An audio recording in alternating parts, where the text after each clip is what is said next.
Hello, welcome to New Valley Studios. My name is Jason. This is Drum Lessons Part 5.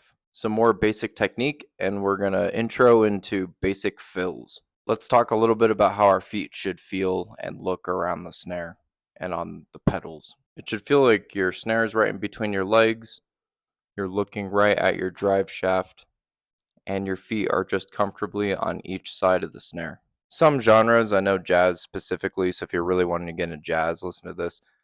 You're going to want to develop heel down. Jazz pretty much requires it so that you can play softly enough.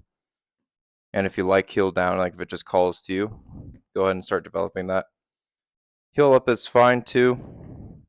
I usually will move my whole leg when my heel is up until I get to faster speeds and it becomes more of just my ankle. And you should pretty much feel your entire foot for about here on the pedal. So your toes in the front of your foot should always feel like it's touching the pedal. Both knees should pretty much just have a 90-degree angle, maybe slightly bent. So far in this course, we've talked about German grip. It's like this.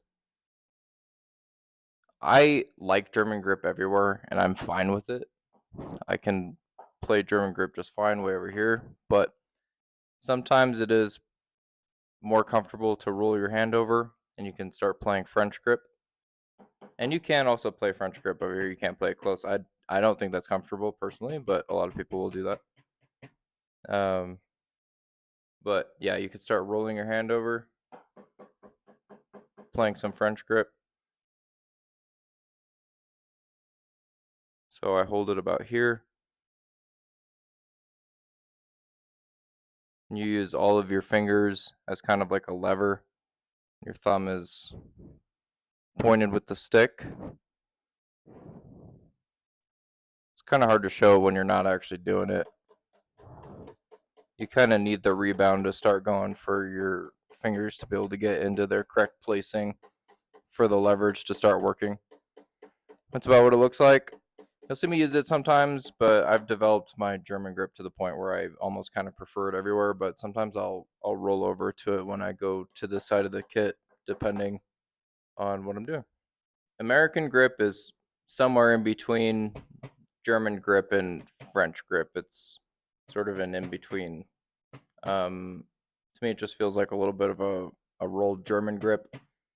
And so you might just find yourself rolling as you go around the kit and finding yourself doing all three. But be cognizant of them and start developing them, especially French grip. It's really nice to use if you get tired doing certain things with German grip. You can switch over to French grip and give yourself a little bit of a break and switch between. Last week I taught you guys blast beats as eighth notes. I want you guys to start practicing them also as quarter notes. That way you start to really learn the spacing correctly, but practice it both ways. So the first way I taught you was 1 and 2 and 3 and 4 and, but also be practicing it 1, 2, 3, 4, 1, 2, 3, 4.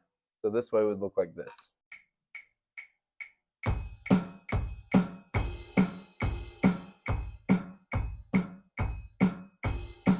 Next, I'm going to teach you guys the hammer blast, which is literally everything all the time. So you will alternate your feet, right, left, but both hands will just be playing every note. So practice it as quarter notes first.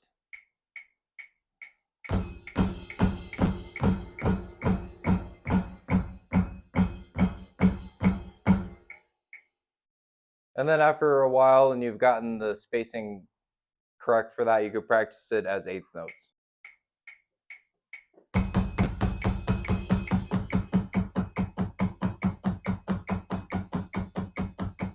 You can also practice this beat with just one foot, and that's fine too.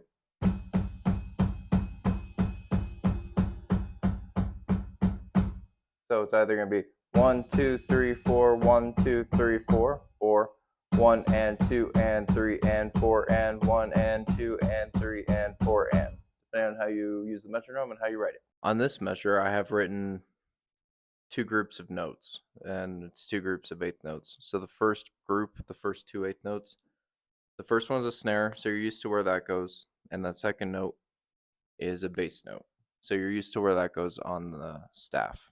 Those other two notes are tom notes. This is where Groove Scribe puts the two tom notes that it gives you, that it has available to you. So there's only two toms in Groove Scribe, and that's where they can go on the staff. So a note that's at the top is a high tom, and the lower one is a low tom, and then below that is the bass drum note. I wrote this in a different program. This is GuitarPro, and I did this because it has more options for toms.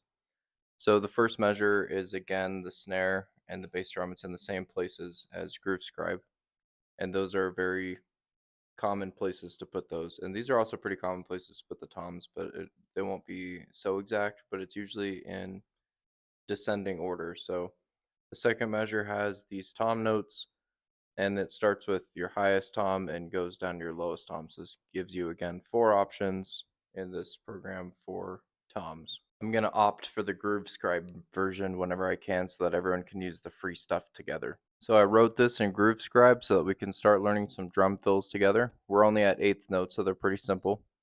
And this is all stuff that you already know. Let's get into playing it. That symbol, that's the X with the line under it and also the slash through the X at the top. That's a crash cymbal note.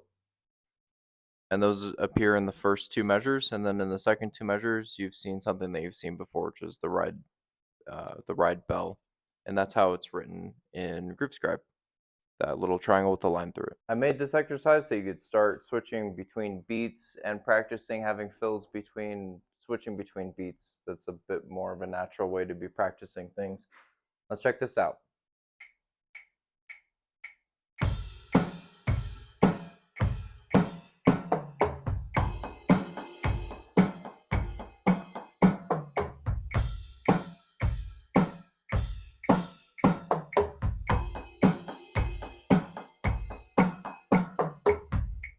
I will leave a link for this in Groove Scribe in the comments below. The next thing and last thing I'm going to leave you guys with today, it's called the flam, and it's where one hand hits a little before the next. So it's like this. That's a flam. Just basically that sound is a flam. Don't think of the 2 notes of the flam as 2 notes. Think of them as just one note on the sheet music. So you'll play it in the space of where you would play just like 1 quarter note or 1/8 note or whatever the note is, wherever it is. If it's a flam, then that note is a flam. Because of that, I'm not really going to have sheet music to accompany me doing this for you, but I just want to show you how cool a flam can be and how you can use it in the things that you already know. So see if you can hear the quarter notes and the 1/8 notes as I play.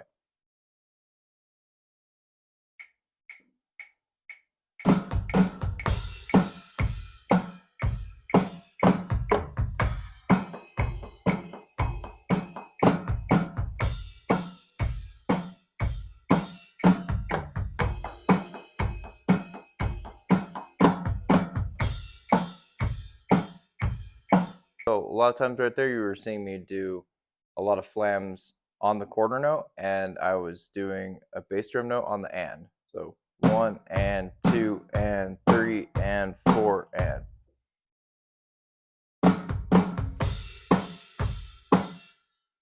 Pretty cool. You guys are starting to get more into intermediate territory where I won't have to over explain everything all the time and make sure I'm not missing anything. So I'm really excited about that. I'll be able to start treating you guys like adults. This is going to be the end of me using the word basic. I'm really excited to crack that Pandora's box with you guys.